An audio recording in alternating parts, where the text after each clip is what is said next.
seetaan sur Rewmi TV canal 37 ak duñu déglu si Rewmi FM 97.5 amati nañu mbégte ñëwaat ak yéen ci émission géew gi ci dimanche bi.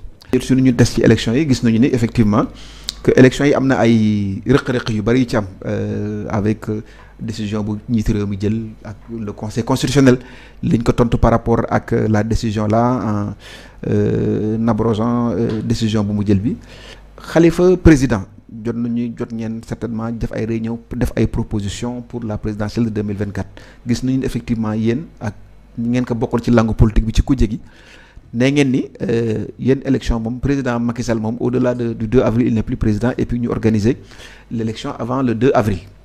ci beneen wàll bi nee nañu am nañu ni d'ici le 2 avril organiser ay élection dafay xew xat yéen concrètement yan proposition ngeen def pour ñu mën a organiser élection yi.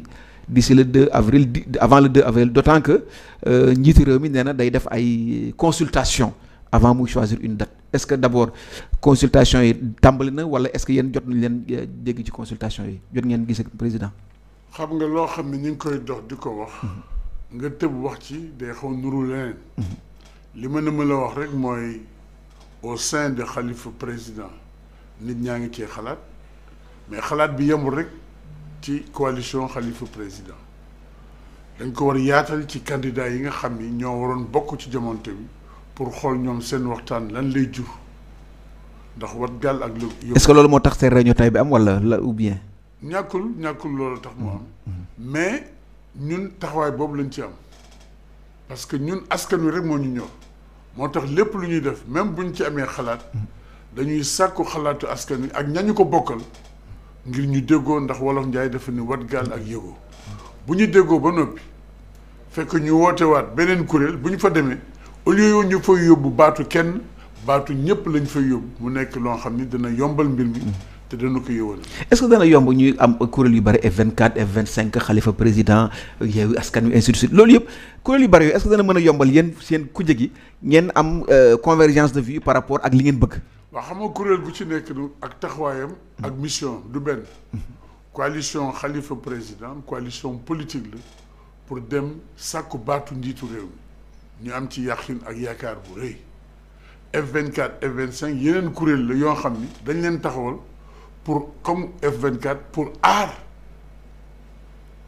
suñu élection comme nga ko léegi aar suñu élection beneen kuréel la aussi beneen coalition donc pour wane ni fépp fu nekk nit ñaa ngi fiy yëngatu pour xool naka lu ñuy mën a sauver réew mi parce que réew mi ni mu bindoo la pàcc yu bari la donc pàcc bu ci nekk am nga taxawaay ak wareef boo xam ne war nga ko am donc bu ñuy jaxase mbir yi F24 F25 bi nga wax léegi kuréelu président yi nga xam ni candidat la ñu woon candidat à la candidature ñoom jaadu na ci seen biir ñu bennoo ci opposition bi diisoo waxtaan xamante xam ban taxawaay ñoom la ñu war a am loolu lu jaadu la.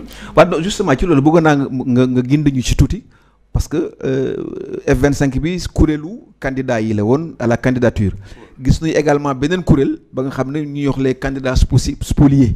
loolu aussi beneen kuréel la est-ce que parmi ñi nekk ci F25 am na ñi nga xam ne parmi ñi nekkoon ci candidature spolié la wala ñi nekk ñi nekkoon candidat à la candidature la parce que ñi ñu jot a nangu seen candidature sur ils ne sont que 20 est-ce que le F25 là bokk na waaw c'est ça parce que il faut mu leer. F25 candidature yi ñu retenir woon la ñooñu ñoo fa nekk bari nañu F25 mooy ñi nga xam ne ñoo nekk ci société civile bi. F24. mooy ñi nekk ci société civile bi. te amaloon démb ak société civile marché boobu ngay wax aar suñu élection. justement F25 nag candidat yi nga xam ni ñoom ñu retiré woon ci conseil constitutionnel ñooñu ñoo fa nekk. ñooñu ñoo amal ndaje léegi pour xool ban taxawaay la ñu war a am par rapport au contexte. est-ce que loolu c'est par rapport à. la déclaration bu njiitu réew mi def note bu mu génne bi pour wane ni effectivement mi ngi waajal ay consultation avec les candidats d'autant que su waxee consultation c'est par rapport aux candidats retenus sur la base de ce que le conseil constitutionnel a retenu dans son délibéré. Est-ce que il faut nga àgg fa pour xool lan la ñu war a waxtaan xam nga fu ñu toll nii ça va dans tous les sens bu fekkee ne da nga nekk homme politique da nga war ànd dal ak tey dal ak tey bi xool lu ñuy waxtaanee kenn mooy bu mu waxee loolu mais jot na ay wax nga xam ni am na ay indi na ay jiixi jaaxa ci yenn ñi pour ñenn ñi dafay gaar waale ainsi tout cela est-ce que yow yaakaar nga ne Khalifa Sall li mu wax c'est quelque chose la nga xam ne duñ ko war a wax wala bi mu koy wax dafa am fi mu jëm fa nga xam ne Sénégal ñu bare comprendre luñu fa la Khalifa Sall jëm. non pour le xam nga Khalifa Sall kilifa la njiit la kilifa googu mu doon ak njiit gi mu doon du kuy gaar waale il faut mu leer ñun duñu gaaruwaale waxutuma la ak moom mais sañ ni ñu laaj suñu bopp laaj askan wi bu amee lu lëndëm suñu bopp ñu gindi ñu li mu wax kañ ñu leer la Senghor moo daan wax Sénégal pays de dialogue Khalifa Sall c'est un homme de dialogue moo tax bi ñu woo fekk moom mu doon jiitu nekkoon ci yeewi askan wi dafa ni waa yeewi askan wi nañ leen dem ci dialogue ndax loo gis jafe-jafe boo gis ci waxtaani li wuti li ñu metti yëpp ak li ñu bëgg waxtaan yëpp buñ fa demee daañu ko fa poser ñu xool lan lañ ci mën a saafara. li ci njëkk mooy xam nga nag nee nañu balaa ngay laax jaay da ngay laax lekk gis nañu ni fan yi événement bi am bi mooy agression ba nga xam ne benn journaliste bu ñu naan Maimouna Ndour jot nañ ko agressé bu mu jógee lieu de travail di ñibbi këram wax ji bari woon na lool ci agression bi waaye au delà ji wax ji. gis nañu ni effectivement que ce leader def na ci benn tweet pour naqarlu ko dafa nekk agression ba nga xam ni dafa lu ñu daan wax dafa ñëw au mauvais moment bien que moment bu mu ñëw baaxut ñoo ngi dugg ci semaine de la femme la journée mondiale de la femme le 8 mars moom ñu agressé que le 1er mars dafa mel na ni bund xatal bu ñuy bund xatal jigéen ñi gars yi duñu ñëw rek le 1er mars rek ñu dugal ko ci ñu bëggoon ñu am sa xalaat d'abord en tant que femme. En tant que présidente du mouvement des femmes de la République des valeurs et également am si aussi sa gis-gis en tant que leader d'une association ñu jox la kàddu gi nga wax ci sa xalaat. jërëjëf Moustapha li nga wax am na solo xam nga dañuy nekk comme ni nga ko waxee ci mois boo xam ne c'est le mois de la femme mois boo xam ne àdduna wërngal këpp dañ ko jël jagleel ko jigéen ñi pour sargal leen jigéen boobu nga xam ne moom mi magasin wu subhanahu wa taala ndax nee nañ foofu la yàlla denc li mu gën a bëgg jigéen boobu nga xam ne mooy yaay ndax mooy jur jigéen boobu nga xam ne mooy jabar ndax mooy wéttal jigéen boobu nga xam mooy sooklu société ndax bu jigéen baaxee société da baax bu jigéen amee société baax jigéen boobu moo jóg di daan dooleem ndax ku nekk xam ne Sénégal métti na jigéen ñi toogatuñu rek ne yàcc ne sax dañuy bëgg bu góor defee jigéen def kooku jóg dem di daan dooleem ñu bett ko faagaagal ko jam ko Maimouna Ndour Faye a été peut-être poignardée physiquement mais c'est toutes les femmes du monde qui ont été poignardées ñu di ko naqarlu nag ba fi naqar yem parce que dañu toll ci jamono boo xam ne jigéen dañ ko war a waruñu ko métital mais dañ ko war a tatagal donc ñu dem jam ko ci condition yu doy waar ñun suñu parti ñu di ko naqarlu comme ni nga ko waxee président Thierno Alassane Sall def na ci tweet pour di ko naqarlu parce que kenn du fekkee fu ñuy faagaagal nit sax sàkkantuma la ak jigéen waaye nag loolu comme dafa nekk ci loxo yoon du ñu mën a xuus torop ci développement bi li ñu mën a def mooy ñaanal Maimouna Ndour Faye mi nga xam ne icône la dans le monde de la presse parce que je pense que c'est la seule femme sénégalaise capitaine justement d'une maison de presse qu'on va dire donc aujourd'hui kooku nekk jigéenu jàmbaar jóg di daan dooleem ñu teg ko loolu dañu ñaan yàlla fa mu tëdd yàlla yëkkati ko te yàlla nit nag ki nga xam ne moo def lii te yoon dal ci kawam lii nag dañ ciy xaw a buux lu tuuti pour wax ci waxu impunité bi nga xam mu ngi ci dëkk bi il faut que à partir de ce moment là bu ñu ko jàppee yoon def yoonam def liggéeyam bu ñu ko waree teg ay daan ñu teg ko ay daan bu ëllëgee képp ku bëgg a def lii da nga ci réfléchir bala nga koy def donc muy lu ñuy naqarlu ñun yaay naqarlu nañ ko tey ji Sénégal toll nañu foo xam ne kuy dox da ngay gëstu kooku je pense que dinañ dellu si biir waxtaan bi pour wax lan moo ko waral. mais justement ci loolu président li nga wax ni day won ni effectivement que y a des problèmes au sein du Parti démocratique sénégalais. voilà.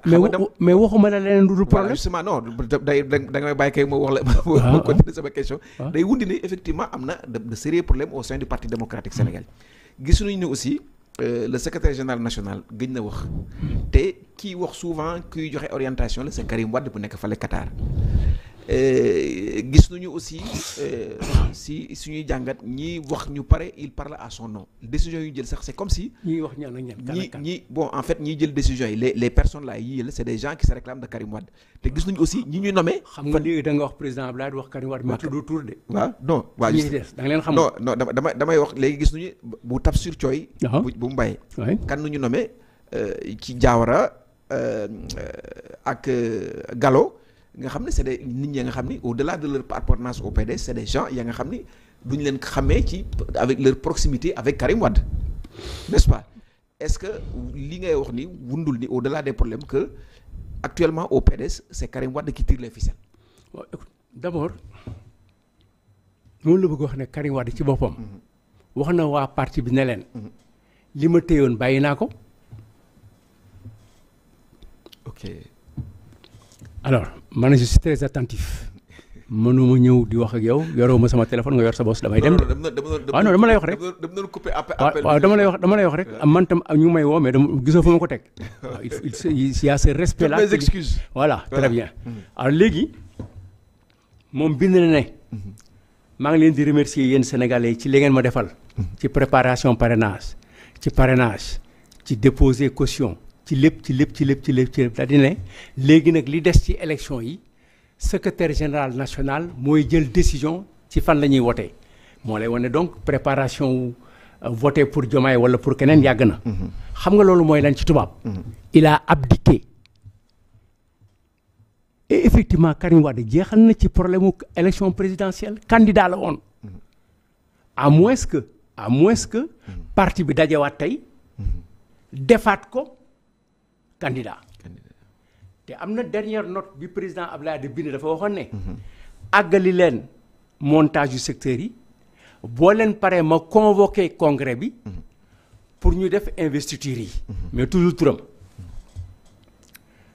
président Lamine Thiam ci dialogue bi mu ne ñu ngi ci dialogue bi après le dialogue Karim Wade dina ñëw ñu defaat émission mu ne dinaa leen wax lu gën a leer mooy dina ñëw fekke ci congrès d'investiture bi ñu ngi xaar ñu convoqué ko nag congrès d'investiture bi. mën na ngeen secteur yi ba pare yëpp. waaw loolu dafa ndànk rek loolu passé naa ko.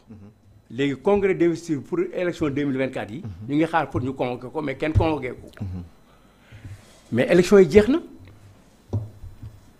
beneen élection la ñuy waxaat ce que le parti doit faire et n'a pas le courage de le faire mooy parti bi dafa war a taxaw tey wax ne. 2019 ak 2024 lii lañ fi def lii moo fi am ak lii diw moo ko yàq lii Doudou Wade moo ko yàq lii Tafsir ko yàq lii diw ko yàq. c'est des choses qui se disent en interne. non c'est une réunion critique un parti s'évalue boo évaluer sa bopp ba xam fi nga jëm doo dem mën di yëgal.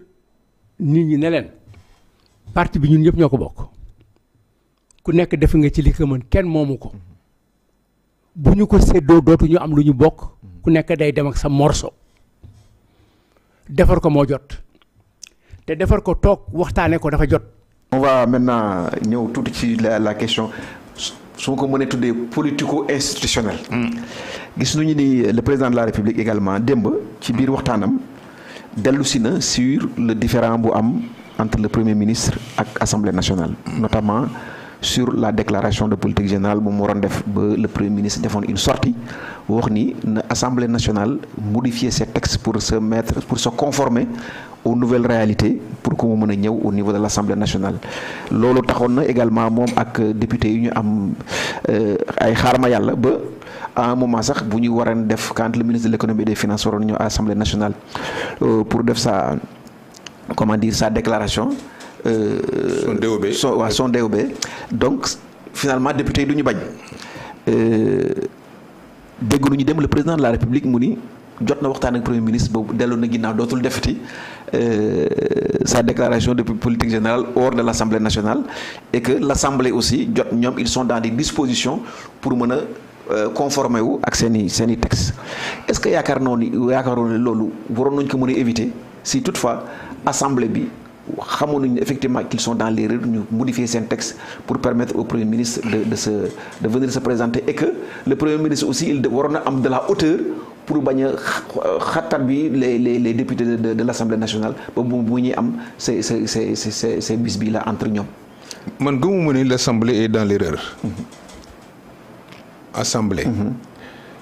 ñoom ñooy organiser de manière autonome le fonctionnement de leur institution maanaam ñoom rek la yoon may. ñu seet seen assemblée nationale boobu naka lay doxee. déclaration politique générale du premier ministre amul lenn lu mu lëngoo ak règlement intérieur assemblée nationale. règlement intérieur assemblée nationale dafa am lu tax mu jokk mooy organisation et fonctionnement de l'assemblée nationale. li indi woon ñu dugal ay dispositions constitutionnelles ci règlement intérieur bi ay la yéwén na ko yàlla yërëm le professeur Iba Der Thiam la man maa defar règlement intérieur assemblée nationale kon je suis très outillé. mais c'est pas ce règlement intérieur là donc bii ñuy wax ni bii 2002 bii. man maa ko def man maa nekk à l'initiative. avec le professeur Iba Der Thiam qui était vice-président. président bi daf ko jëloon délégué ko. pour que man en tant que président du groupe parlementaire de la majorité. ñu tëgg règlement intérieur assemblée bu bees par rapport ak bañ fa fekkoon. ci biir loolu ak ku ne xam ne président Iba Der Thiam ci bëgg jàmmam. chaque fois que bu ñu duggee ci benn. question mu dem jëli constitution jéem ko dugal ci suñu ci règlement intérieur bi. la constitution n'a rien à voir avec le règlement intérieur pourquoi constitution dafa leer. soxlawul interpréter suñ ko war a interpréter conseil constitutionnel moo koy interpréter nañ ko bàyyi fa mu ne nañ organiser le travail parlementaire de telle sorte que assemblée nationale dina mën a fonctionner en respectant les prérogatives yi nga xam ne moom lañ ko jagleel ci constitution. or premier ministre dañ ko jox injonction après sa nomination de faire une déclaration de politique générale. mais pas limité dans le temps. si xam nga limité dans le temps boobu 3 mois yi aussi ba der moo ko ci dugal ñëpp sax jàpp nañ au départ que c'est une entorse constitutionnelle. Pourquoi? Parce que l'Assemblée nationale n'a pas à modifier une disposition constitutionnelle. C'est vrai après bu ñu jëlee loi bi muy loi organique président de la République jébbal na ko conseil constitutionnel ne ko est-ce que loi bi ñu jël loi organique organiser le travail parlementaire c'est conforme avec la Constitution. Le Conseil constitutionnel avait dit oui, c'est conforme. Mais il y a des constitutionnalistes à l'époque qui disaient que le règlement intérieur n'était pas conforme avec la Constitution. Pourquoi? Parce que def nañ ci un délai qui n'a pas été fixé par la Constitution. Par la Constitution. Mais en fait ñoom seen problème. Je termine sur ça. C'est important. loolu bu ci jógee. Est-ce que changé na pertinence su article 55 de la Constitution? Changé dara. li tax nag ma ne la. defal nañ ko délai. délai bi il est politique. France ñoom seen libellé dañ ne le premier ministre. lors de sa prise de fonction le premier ministre fait une déclaration de politique générale. ça suppose que premier ministre mënul exercer fonction. tant que deful DPG. Sénégal loolu la tekki après sa nomination loolu la tekki et c'est impératif. il fait. donc amul benn temps bu mu war a perdre moom avant mu entrer en fonction sans faire la DPG. Pourquoi? DPG bi investiture la comme en France la déclaration de politique générale est une investiture dans un régime bi nga xam ne mooy régime de la cinquième république. suñ régime mook cinquième république ñoo yem fenn rek la ñu am différence mooy c'est le premier ministre qui détermine la politique de la nation. fii le président de la république moo koy déterminer mais moom cër boobu coordonner liggéey boobu da ko jox premier ministre donc bu war a dem assemblée c'est comme si day dem ci député yi bi ñu ko falee ba pare moo am une légalité moitié légalité 50%.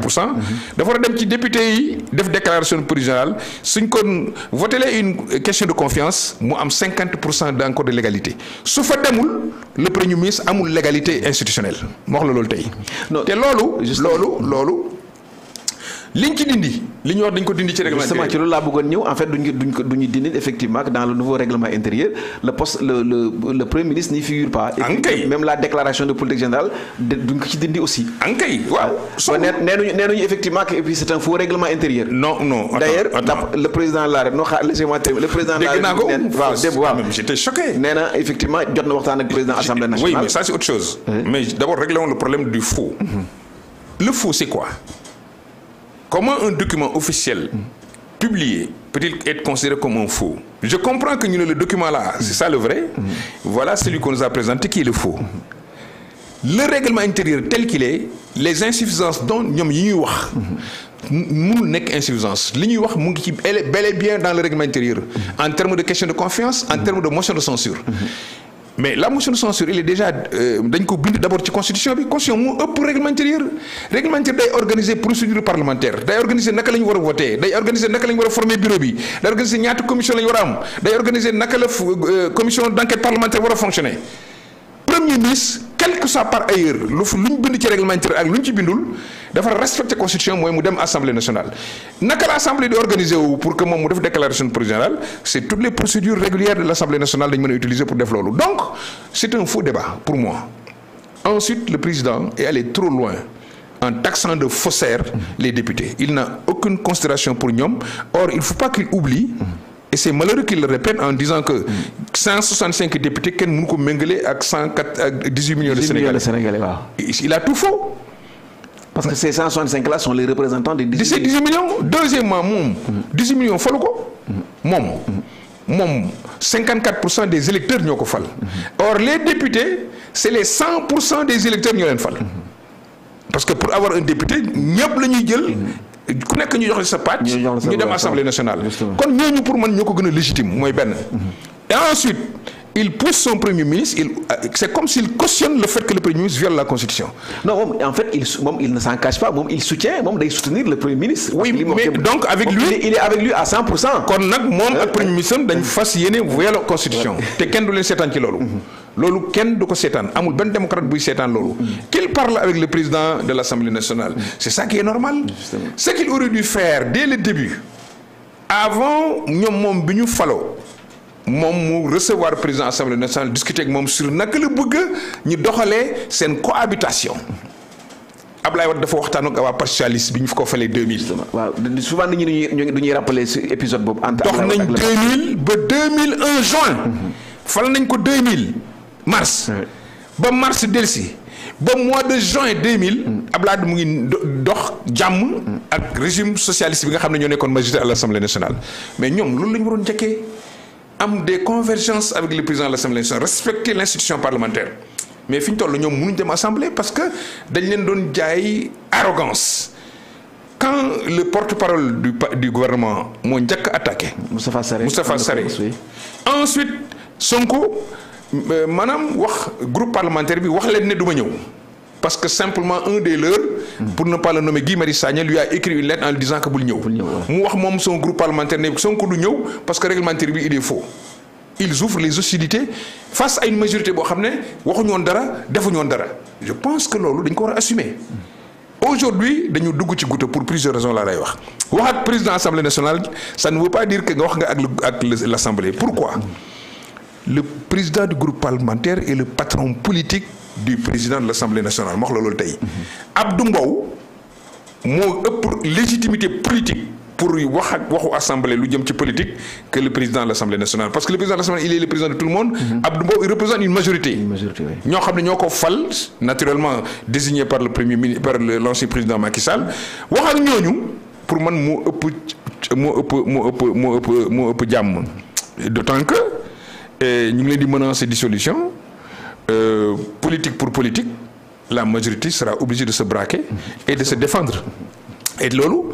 lu muy jural si ñoom sax nee nañu en fait c'est des questions politiques donc ça va se régler sur le plan politique ñoom ils le reconnaissent le nouveau régime là ñoom ils disent que la question là qui se pose au niveau de l'Assemblée nationale c'est une question purement politique. Oui mais comment des gens pareils peuvent-ils dans ce cadre là ngay menacer des députés de dissolution or la dissolution n'est possible qu'à partir du 13 septembre.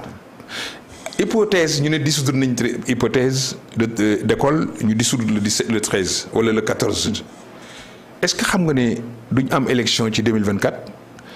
Rien que pour parrainage il faut 120 jours. Il paraît, oui. 120 jours c'est 4 mois.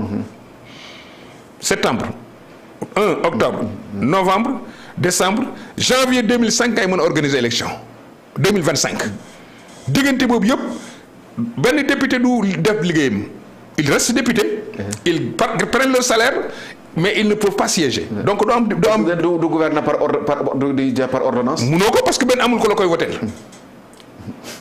Et tu ne peux pas faire un coup d'État. Tu ne peux pas, toi, sans ordonnance, prendre des décisions qui sont du domaine de la loi. Nga dem 2025 war dem élection est-ce que da nga ko gagner est-ce que da nga ko gagner c'est pas évident. C'est pas évident, oui. Donc yooyu waxtaan moo ko gën waxtaan def des compromis ba li ñu bëgg ñu am ko te wàññee seen doole xadar tuuti politique du biir dafay xëy wasin te moment bi ñu toll majorité bi nga xam ne moo nekk majorité Benno ak effritement bi ma gis ci waa Yewwi ma xam li xew ci waa Kër Taxaw ma xam li xew biir PUR ma xam PDS ñi nga xam ne tey seen intérêt mooy ñu continuer di nekk député sinon dootuñ nekk député dans leur vie. bëgg ñëw ci benn sujet ba nga xam ne en tant que juriste. surtout sur la déclaration de politique générale du premier ministre. commentaires yi bari nañ ci. jot naa fii semaine passée du moins semaine bi ñu weesu le ministre Babacar Gueye. moom d'accordul ak li le gouvernement wax ak le premier ministre wax comme quoi que nu ñu modifier le règlement intérieur de l'Assemblée nationale avant muy ñëw de présenter sa déclaration de politique générale. moom fu mu sukkandiku mooy l'article 55 de la constitution qui intime qui donne instruction au premier ministre mu ñëw def déclaration de patrimoine am au sein de l'Assemblée nationale. Déclaration de politique générale du moins à l'Assemblée nationale. dafa mel ne foofu dafa am benn combat entre juristes pour mën a bu dem ba nga xam ne dafa lëndëmal xelu Sénégal yi. vous parlez de qui de Babacar Gueye. de Babacar Gueye du PDS oui. juriste la. Bon, en fait, c'est un ancien ministre, c'est un ancien parlementaire, et puis c'est lui qui est à l'origine de la rédaction du règlement intérieur de l'Assemblée nationale bi passé. Donc, effectivement fonctionnement. Il n'est pas de la Constitution. Non, pas de la Constitution, c'est le règlement intérieur de l'Assemblée. Donc, d'abord, avant moi, le point de vue du politique, mais du juriste. Foofu lan moo ci lan la ci droit wax. xam nga lan moo ci leer. Moustapha raar na may wax Sénégal nit di ma weddi. neexuma. li may wax loolu dañ ko dégg. parce que nous sommes en politique. dëgg la on ne peut pas regarder dans la même direction. Justement. Mais sur le plan purement juridique du ma waxoon. Apparemment sa position c'est de dire constitution bi wax na il faut se plier. Justement. Mais constitution bind na dans l'article 8 la liberté d'expression, la liberté de manifestation. Est-ce qu'on l'applique telle quelle? Toute règle constitutionnelle s'applique dans le cadre des lois. Non, nous bind d'ailleurs ça dans le texte. Pourquoi c'est une liberté de manifestation, de manifester? Non. La loi dafa ne il faut nga def déclaration préalable. Donc un texte constitutionnel buy wàcc dafa am une manière bu ñu koy appliquer. Bu ñu nee aussi l'article 55 déclaration de politique générale dañoo préparer une loi organique qui vient faire application ne nii li ñu koy defee nii li ñu koy defee.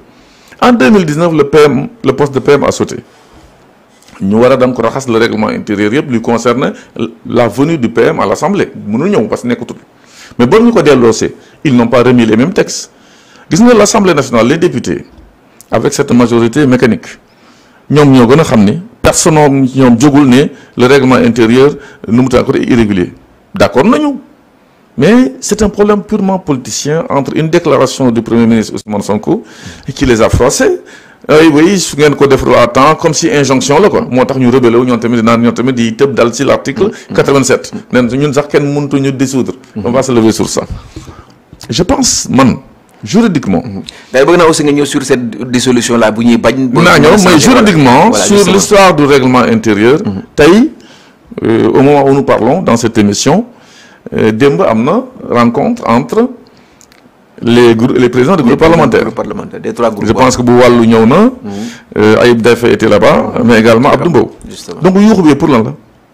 Ils ont signé hier qu'ils vont faire ça. Ils vont rectifier.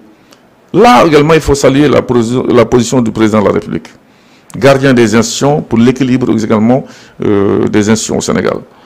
recevoir le président de l'Assemblée nationale wax ak moom ce dernier a compris que bu fekkee y a un texte qui est irrégulier il faut le rendre régulier et puis ñu jàll à autre chose coow li yëpp mënoon na wàññeeku mais je pense que waa APR seen groupe boobu qui ne correspond plus à la réalité parce qu'il y a une nouvelle majorité depuis le 24 mars war nañu dellu si à la raison bañ a ragal uniquement que lu dul jeex amul il faut yàlla rek moo dul jeex et la dissolution de l'Assemblée nationale que j'appelle de tous mes voeux bañ a intervenir le plus rapidement possible conformément à la loi certes et que d'autres élections s'organisent pour que le Sénégal puisse travailler tey la majorité bi nga xam ne Sénégal jël nañ ko au premier tour parce que un régime au premier tour ñu dóor ko gisaguma ko Afrique de mais et puis battu par l'opposition au premier tour gisaguma ko Afrique parce que toog 2 mandats ñu lay gën a battre au premier tour comme ça c'est parce que tout simplement la rupture était sollicitée par la population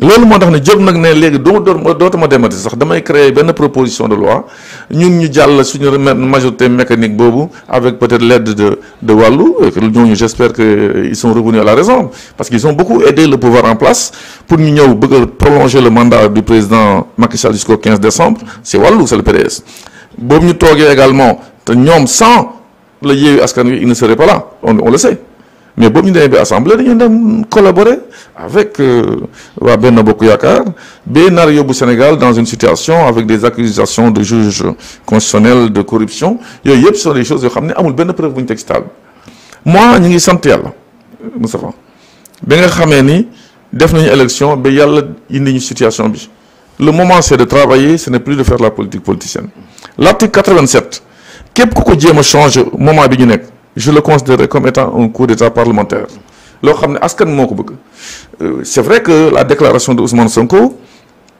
ñeneen ñi ngi naan bon s'il refuse de changer le règlement intérieur il va faire une déclaration devant le peuple dégg naa ñuy naan non c'est une violation j'ai entendu Doudou Wade et dégg naa ñeneen di wax toute l'opposition xam nga man sama position lan la ci position justement parce qu'on parle de légitimité que les députés sont des représentants du peuple ñoom ci devant eux li ñu war a def ça c'est la règle mais côté légitimité qui est plus légitime entre ki la yónni le mandant le peuple moom moo yónni député mooy ndaw foofu bi lañ leen di woowee justement ak ki nga xam dina la yónni mooy le mandataire entre le mandant et le mandataire kan moo ci gën a légitime yow mën nga yónnee nit boutique pour mu jënd la dara mu dem defal lu mu neex mais da nga ko fay teg jël décision donc c'est la raison pour laquelle je considère que légitimité attention bu ñu koy interpréter l'essentiel mooy jàmm dellu si na Assemblée nationale d'accord na ñoom ñi bañoon que daañu changer règlement intérieur bi parce que c'était pas conforme et puis ñu jàll ci yeneen loolu moo am solo voilà. non juste sur l'autre question mooy par rapport ak li ñu bëgg def aussi au-delà du changement du règlement intérieur ñu ni ñoom bëgg nañu aussi sur après que bu le premier ministre waxee ni mu injonction bu ñu wax premier ministre jox na nag léegi du ñu bëgg a sax voter beneen loi pour leur permettre de rester encore à l'Assemblée. mooy l'article 87 mooy l'article 87. waaw ci boobu dama ni est-ce que ils ont ce droit là est-ce que am nañu droit boobu ñoom mën nañu ko def. vous savez tant qu'ils sont à l'Assemblée nationale la loi permet de changer les choses mais de respecter nu mu tudd encore les quorums et tout cela donc pour que ñoom ñu bëgg a changer par exemple la loi sur l'article 87 il faudra qu'ils aient quand même environ 99 députés. Les 3/4 et 99 députés ils ne l'ont pas donc il faut qu'ils collaborent avec quelqu'un. C'est pourquoi j'ai parlé de Wallu j'espère qu'ils sont revenus à la raison c'est vrai que j'ai anticipé un peu la question et je pense que le Wallu même avait proposé à travers leur député je pense Nafissatou Diallo benn proposition nee nañu defar règlement intérieur. Justement, oui. D'ailleurs dans les discussions Abdou Bara, c'est les deux députés qui avaient fait des... Dans les discussions d'hier le groupe parlementaire de Benno Bokk Yaakaar voulait y mettre l'article 87 mais tout le monde a dit ñett les urgences c'est que ñu xam fu ñu jëm et que le Premier ministre vienne faire sa déclaration de politique générale devant les députés et puis ñu passer à autre chose parce que ñun au niveau de Diomaye président le projet bi nga xam ne moom la ñu bëgg pour changer Sénégal pour yenn institutions budgétivores yi ñu mën leen se faire sauter comme le Conseil économique social et environnemental comme le Haut Conseil des collectivités territoriales la Commission nationale du dialogue des territoires kenn xamul lu mu doon budgétivore placer des gens mais également le dialogue la Commission sur le dialogue social waxuma la nag yeneen yoo xam ne ay agence yoo xam ni développement local agence de développement régional agence de développement communal toute cette superposition d'agences pour placer des gens te ñu yore ay milliards di ko gérer c'est rationalisé ce qu'a dit le président de la République mais ñoom bëgguñu ñu laal ko moo tax aujourd'hui ils sont en train de mais s'ils bloquent on passera au référendum moi je le dis. CEDEAO yow d'abord li tax man dégguñu la bu ñu agressé Guy Marius Sagna nga def ci. d'abord bi ñu koy ñetti étape la coow am. bi coow li mu amoon ci Abuja. dégg ngeen ma fàttali prestation de serment dégg ngeen ma fàttali valeur u député CEDEAO. défendre ko non boobu moom vraiment déggoon nañu ci sa waaw. loolu sa taxawaay bu démb doon tey noonu lay amaat. par contre bi mu demee Côte d'Ivoire nangu gi mu nangu ñi wàññi loxoom yóbbu ko ci biir Adama bi Togo. mu génn ndaw si ko doon dëkku. di fa doog moom di reetaan pour doon man du ko def mais état wu Sénégal dafa sàggan bala xew ca Abuja xewee ca Abuja balaa ñoo dem Côte d'Ivoire état wu Sénégal waroon naa saisir mbir mi parce que Guy Marius Sagna yóbbulul boppam CEDEAO état wu Sénégal moo xaatim jël engagement yóbbu ko fa suñu koy tëkk di ko rëbbu ci loo xam ne nii ni mu ko melee Sénégal la koy melee foofu noonu te waroowul ak rôle ak taxawaayu député état wu Sénégal waroon naa wax ak ay nit. dama ne bukki bu dabee ponka ci doxin wala. mais le ministre des affaires étrangères ba mu dem Togo. jot na def communiqué pour naqarlu. ay loolu ay waxi caaxaan la. je condamne ce communiqué là qui est en deçà de ce que devrait faire l'État du Sénégal. parce que on a humilié un élu un représentant du peuple sénégalais on l'a humilié te bi ci des nag mooy maa ngi demandé état bi. mu imposer CEDEAO parce que député da nga lay assuré mu imposer leen ñu faj Guy Marius Sagna rembourse ko lu mu ci perte ak lu mu ci dépensé parce que dañ ko dóor bu noppi jam koy paaka day jàmbaar rek di wax nii waaye jam nañ ko ay paaka xanaa dafa xóotul bu mën a rey mais cuut nañ ko ay cuut maanaam suuj nañ ko ci ay tànk suuj ko ci mbagg suuj ko ci kàpp yooyu dóor ko ay kurpañ parce que ñu ko dóor ay tortionnaire professionnel lañu te paaka yooyu ñu ko suuj dara xamuloo ndax amul benn tooke wala benn poison wala micro boo xam day am un effet dans le moyen ou le long terme. effet secondaire oui. effet secondaire donc nañu ko taxaw te loolu la wax mais nag su ma naqaroo li ñu ko def ba pare ak fañ ko defee te ma xam la ne attention c'est un précédent grave et fâcheux dañoo mérite bàyyi dóor doom dañoo mérite bàyyi dóor doom ma ne soo weesoo loolu su ñëwee Sénégal nag gii des na ko yedd ges na ko wax ges na ko xelal waaw ndax ba muy dem Togo xam na leen demul de réew mu bokk ak Sénégal culture aada ak façon doxalin politique te xam na te nag il était averti par les députés oui il était averti par les députés sénégalais yu ko ñaan bu mu ci dem benn loolu moom war na ko wax sénégalais yi ñoom Souleymane Ndoye Ibrahima Baba Sall ak ñoom Maïmouna Sène artu nañ ko ensuite am na réunion bu mu am ak waa parlement CEDEAO ak bureau bi ñu ne ko bul dem. loolu moom wax na ko lenn wax na ko. mais ma ne un homme averti en vaut plusieurs pour ne pas dire deux au minimum deux yaa ngi dégg ba ca des fa mu demoon bu demee mais bu mu fa nekk jël jiite yëf yi mais moom moo fa dem ci réewu jàmbur naan nañ sant hymne national Togo moom hymne bi mu war a sant bu en tant que député de la CEDEAO bu demee c'est l'hymne de la CEDEAO mais pas l'hymne national d'un pays loolu tam ma ne dañ ko war wax yaa ngi dégg tiit na xam ne parlement CEDEAO bokkul comme parlement wu nation parce que parlement wu Sénégal boo fa demee yow député bi da ngay jàkkaarloog ministre yaay natt budget mën nga koo laaj mën nga ko interroger waaye boo demee parlement CEDEAO amul gouvernement donc amul majorité amul opposition c'est-à-dire que gis nga yëf yi dafa laaj kenn ku ne yem ci kuddu ñu roof la ci gayet maanaam nga yem ci li ñu lay doyee nga def ko moom xam na ne ñun ñu fa fekk ñi député sénégalais yabuñ ñu xeebuñ ñu d'ailleurs xam nga ko c'est ñi gis sama réaction xam nañ ko du dëkk bi ñu ko agressé dama def communiqué après woo les responsables de la CEDEAO ils ont réagi kon jàpp naa ne état wu Sénégal ñii suñu jogul ci ñoom jàppale leen il faut sauver le soldat Diomaye il faut sauver le soldat Sonko il faut que sénégalais yi ñi leen ay nawle ñu amul benn intérêt ci li ñuy def wax leen dëgg il faut que ñu bokk ci Pastef mais loolu ngay def la yaa ngi leen il faut que ñu bokk ci Pastef te bëgg ndam bëgg wëy wax Diomaye ak Sonko dëgg wax ko sax ñenn ci seen ministres yi gis nga wax dëgg du bañ nit du xarab nit sa gémmiñ xesaw na sa doomi ndey la koy wax sa bët bi suufa gi ci ku bëgg sa muslaay moo la koy wax sangul ku la ko wax sa jàmm yaram la bëgg. tey nag on a li ñu tubaab di wax on a un invité de marque. Merci beaucoup. C'est le ministre Moïse Sarr waaye moom tey nag suñ koy invité ñu ko en tant qu'ancien ministre dañ koy invité en tant que politique. Tout à fait. parce que dafa nekk ci Diop wax dëgg yàlla bi may tàmbalee émission bi nee na ma naa la wax ne effectivement wax dëgg yàlla kontaan na ci yow. Macha Allah. parce que nekk nit ka nga xam ni bu ngeen surtout ba nga nekkee en France am na liggéey bu rafet boo def surtout si say mbokk compatriotes sénégalais yu fi nekkoon les étudiants te mi ngi seede ni bés bu ñëwee sollicité la da nga ci xar sa tànk tuba yi lijjanti mbir mi te loolu yaakaar naa du président Mbagnick Diop rek nga ko defal nga ko ñu bare il tenait à ce que mu remercier la ci loolu nee na su mu doon ñëw sax dina ñëw ci émission bi ñëw dérouler le tapis rouge parce que liggéey bu rafet bi nga def bi en France au niveau de l'ambassade ak par rapport aux étudiants sénégalais donc loolu je tenais vraiment à le dire parce que également il a insisté pour ñu wax loolu mu yónnee la effectivement nuyoom ak ngërëmam par rapport ak li nga def yëpp pour les sénégalais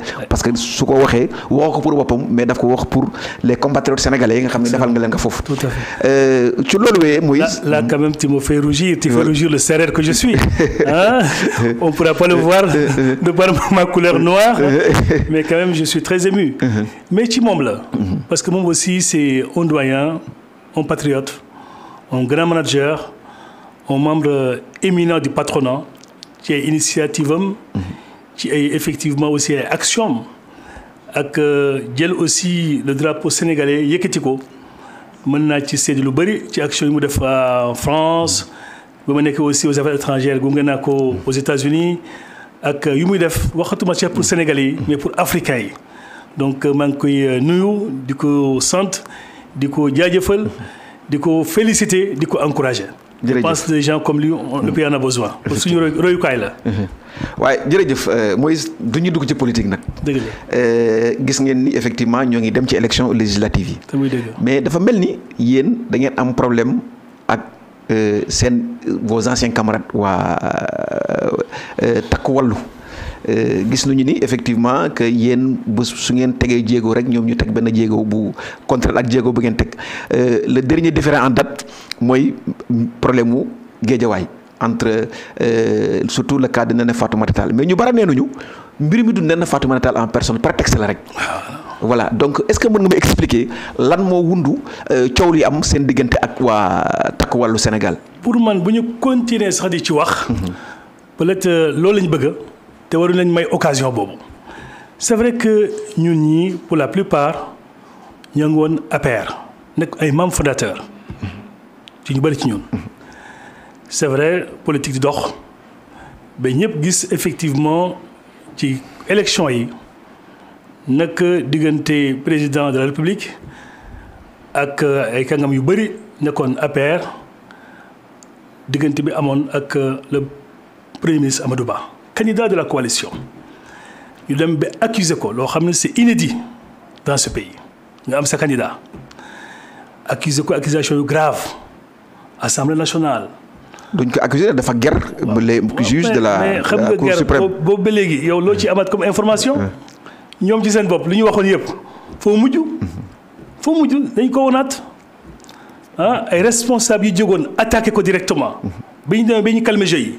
mais responsable ñoo jógewaat encore di teg ay maamam mais loolu jàll ñëpp xam ne effectivement élection yi bu ñu ko ñàkkee naam sénégalais yi ñoo jox majorité au président Bassirou Diomaye mais quand même notre coalition avait une grande responsabilité et quand je parle de la coalition je parle même de l'APR am nañ ci responsabilité bu rëy mais loolu yëpp weesu na dégg nañ kenn déggul Amadou Ba muy wax ci lu ñaaw. def na discours mu ne effectivement il y avait des dysfonctionnements mais il a tourné définitivement la page ñëw lancer un processus de création d'un parti ñu mel ni ñun jóg parce que ñoom injustice bëgguñ ko xamuñ ko ñu assumer seen responsabilité affiché ko moom bu nga ko gunge ci projet boobu ñuy dem di waxtaan ak ñeneen boo xoolee ñu nekkoon Benno pour la plupart dañu ñëw ànd ak ñun ci coalition bi.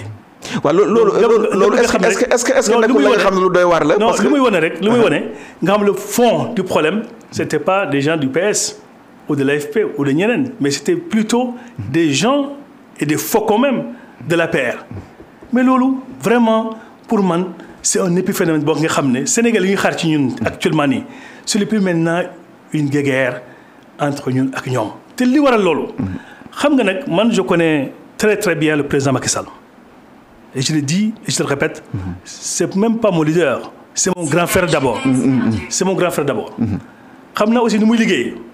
Je sais pertinemment que c'est un homme qui est très rigoureux et qui travaille sur la base d'éléments factuels. mooy ay statistiques ay sondages ay chiffres. bu ma gisee ñu ni kenn mu ñëw ci télé bi di wax. ma ne attention là il faut qu'on continue on est sur la bonne voie. parce que ils ont voulu installer un débat entre ñoom ak. waa pouvoir.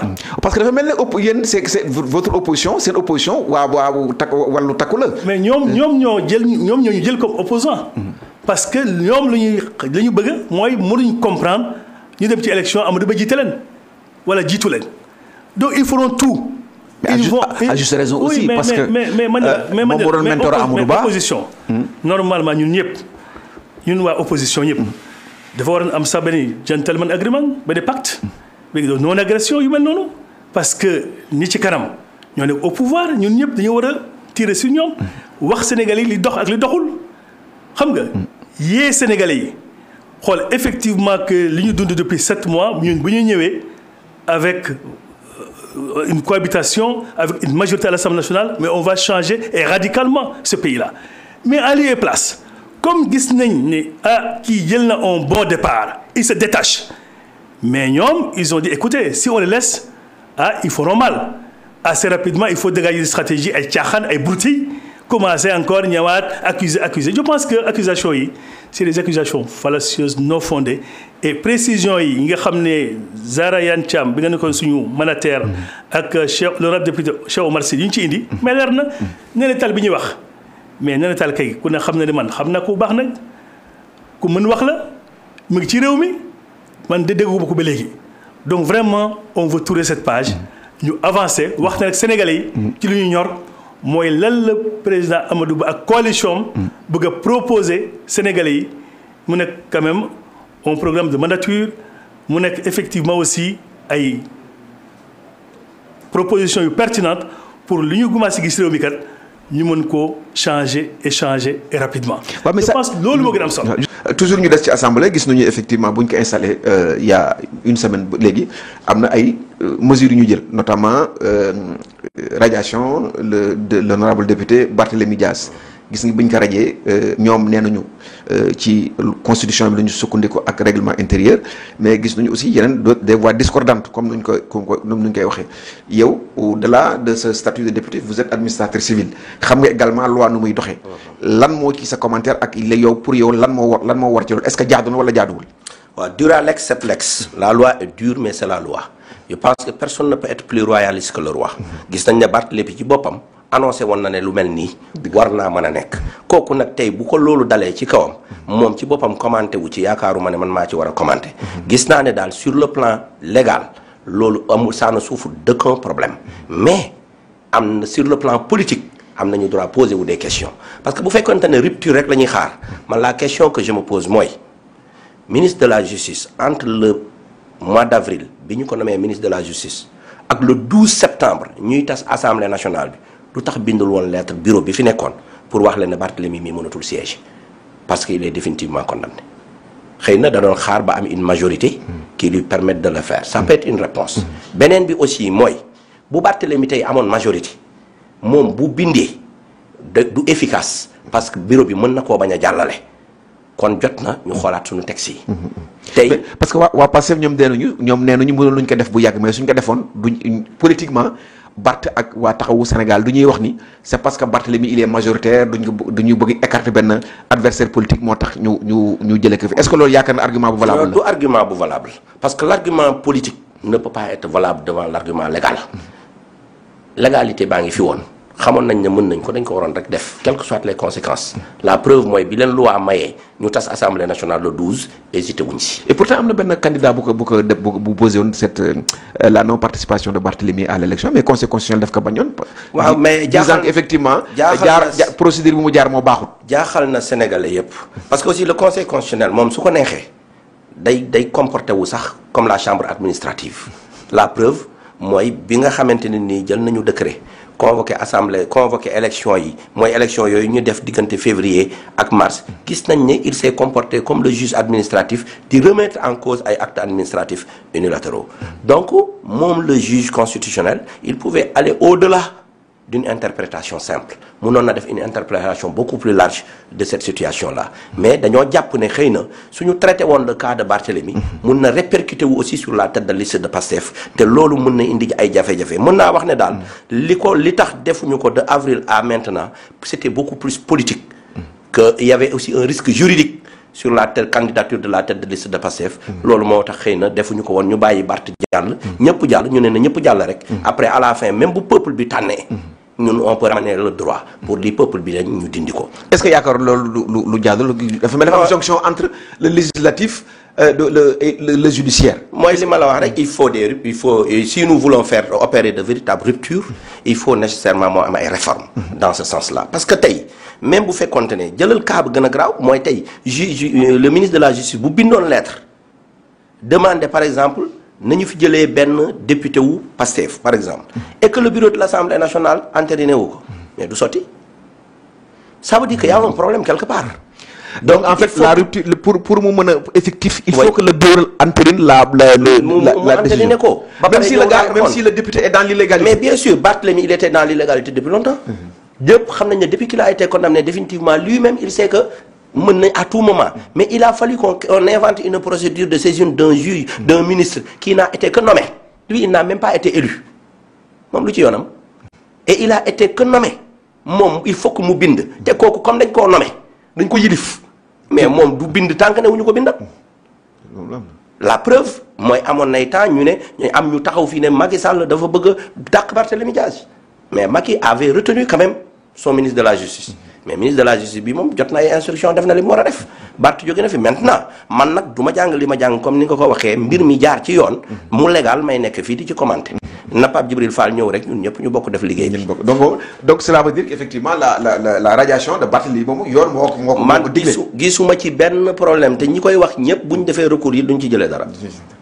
d'accord donc affaire bi daal yow pour yow en fait c'est purement politique. purement politique munoon comme bàyyi nañ ko daal ba mu nekk candidat ba falu man bu doon man la mënoon nañoo tëye loxo ministre de la justice ñu bàyyi ko mu ñëw ndax du ci yàq du ci def majorité baa ngi fi lu nu bëgg rek dinañ ko fi def mais quand même ñëpp xam nañ ne xañ une voix comme Barthélémy Dias à l'Assemblée nationale ci sunu démocratie wax dëgg yàlla xañ du vitalité démocratique bi day xaw a wàññeeku parce que Barthélémy quand même ànduma ak moom bu ma bëggoon a ànd ak moom damay dem ci listam bokkul liste waaye nag c'est une voix forte c'est une voix qu'il faut écouter également et pour que démocratie bu mel nu Sénégal mën a dund moo tax am nañ kilifa yi nga xam ne nee nañ waru woon a nekk parce que foofu rek la ñu xalaatee mais xalaatee wuñ ne si légalité bi gëmuma ne nit ku normal di nga jéem a remettre en cause la légalité de cette procédure. est-ce que yaakaar nga ni la morale doit primer sur le droit bu gars yi suñu demee bay laaj loolu est-ce que yaakaar ngeen loolu lu jaadu. De toute manière la morale elle est divine elle est au-dessus du droit.